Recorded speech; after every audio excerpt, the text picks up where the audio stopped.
Hello guys, welcome to my page. In this short video I'm going to show you guys how to start a knotless boss braid. Okay, I'm going to show you guys two easiest way you can start knotless boss braid. Let's go ahead and part your hair, whether you are making a wig or you are braiding someone's hair.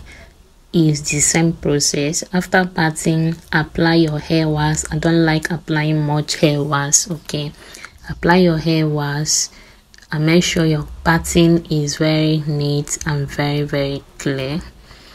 When you are done with parting, then go ahead and secure the rest of the hair with a clip like that. Then give it a very nice calm bit, okay, so that it doesn't tangle while you braid. Then the next thing, you have to divide your hair into 3 parts like this. Just watch what I'm doing, you understand. Watch and learn. If this is the first time you are coming across my page and you've not followed this page, what are you waiting for? Follow my page. I make videos on how to braid hair, how to make your own hair yourself, how to ventilate hair, how to make your closures, frontals, how to revamp hair and stuff like that. Basically everything that concerns hair.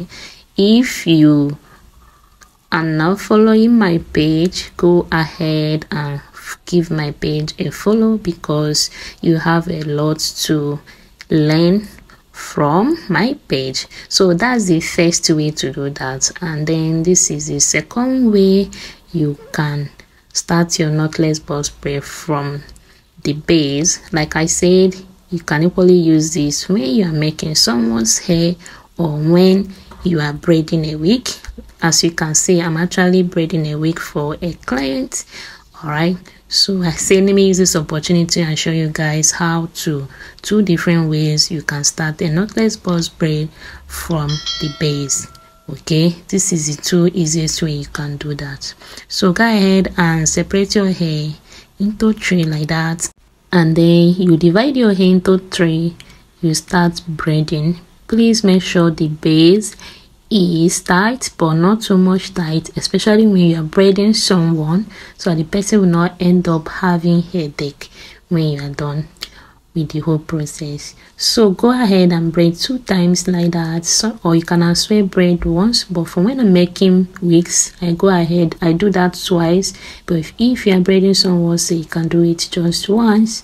Then I'll go ahead and add my extension. Please, I'll go ahead and add my extension. Okay, this is the second way you can do your knotless braid from base. I've showed you guys the first way and this is the second way. So go ahead and make use of any of the ways you prefer, anyone you think is more preferable for you. Thank you guys for watching this simple video. Give my page a like. Okay, follow my page, like, share, comment. Thank you.